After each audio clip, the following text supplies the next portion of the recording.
राष्ट्रीय जनता दल है, कांग्रेस है, कम्युनिस्ट है, वीआईपी है, सभी मिल करके अगर हम लोगों को पूर्ण बहुमत आती है, जो पूरी उम्मीद है कि पूर्ण बहुमत। नमस्कार, आप न्यूज़ फॉर नेशन देख रहे हैं। मैं हूं बाल मुकुंद।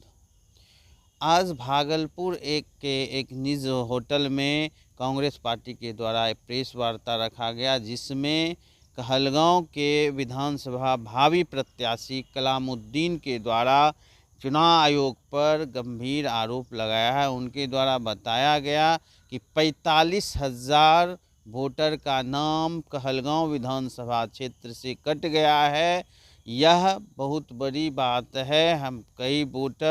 हम लोगों के ही वोटर को काट दिया है, जनता की वोट को काट दिया। ये सुनवाते हैं कि भावी प्रत्याशी कलामुद्दीन क्या कह रहे हैं, उनकी सारी बातों को सुने।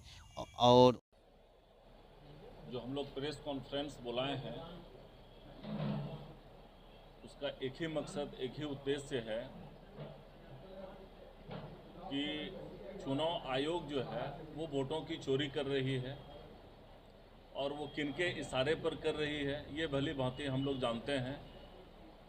हमारे माननीय प्रधानमंत्री श्री नरेंद्र मोदी जी के इशारे पर चुनाव आयोग काम कर रही है, वरना अगर ऐसा नहीं होता तो जैसे एमपी का चुनाव हुआ, सांसद का चुनाव हुआ, तो उस समय भी वो करा सकते थे।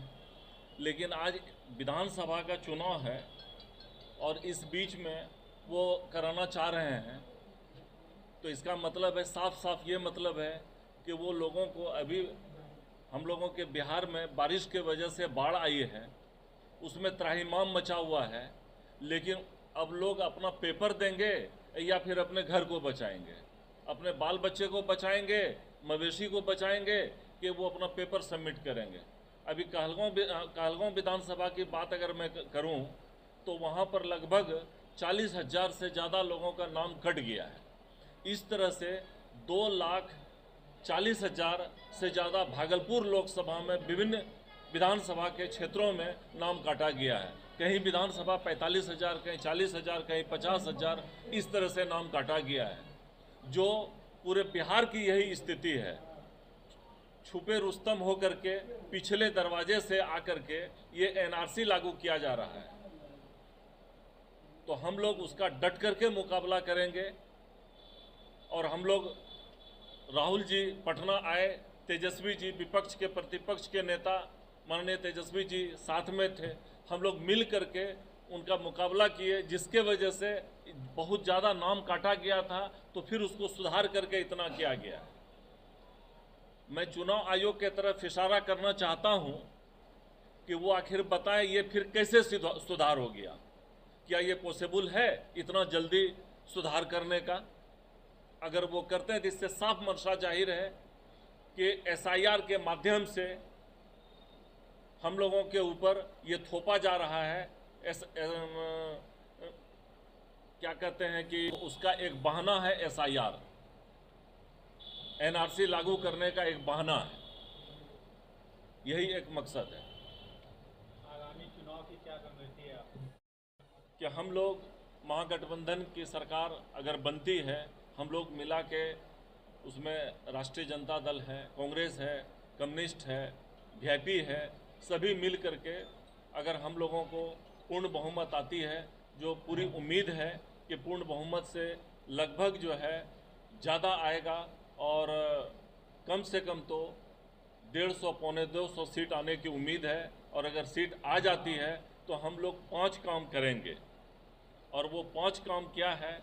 वो ये है कि कांग्रेस रखती है सबका ख्याल, हर घर अधिकार। कांग्रेस पार्टी की गारंटियों का गुलदस्ता तैयार। हम लोगों का जो ये है उसमें कि माई बहन मान योजना, जो माननीय प्रतिपक्ष के नेता तेजस्वी जी और राहुल गांधी जी का ड्रीम प्रोजेक्ट है।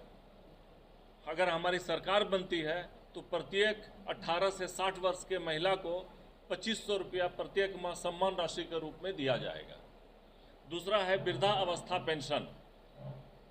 पहले के सरकार में बहुत 400 रुपया मिलता था, और अभी हम लोग सोचे हैं कि 1,500 रुपया किया जाएगा, और जहाँ जहाँ जो भी, चाहे वो तेजस्वी जी हों या राहुल जी हों, जहाँ पहले जो भी घोषणा कर दिया जाता है उस पर पूर्ण रूप से वो लागू किया जाता है। वो झूठा वादा प्रधानमंत्री मोदी जी की तरह झूठा वादा नहीं किया जाता है।